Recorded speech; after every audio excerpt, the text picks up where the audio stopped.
Yeah. Yeah. Qualities that all of these traders have, or is there just a bigger picture to becoming consistently profitable? Basically, they have to get out of their own way. And I say that loosely because if someone doesn't even know they're in their own way, then they can't get out of their own way.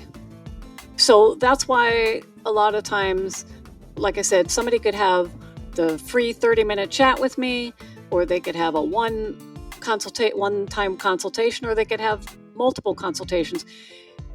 But any one of those might address just that, and that may be all they need. And they go on their merry way to make the kind of money they want.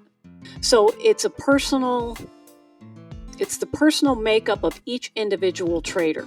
That's why there's no cookie cutter coaching. No matter what else is out there on the internet, and I know a lot of people are out there doing cookie cutter coaching, which I'm sure works to whatever degree for whoever subscribes to that. But when you really want to become a winner, when you want to consistently and sustainably think like a winner, then you're going to be willing to make an investment in yourself and look inside yourself and say, okay, I don't need to think in this limited fashion any longer. I'm going to change and mean it. Yeah.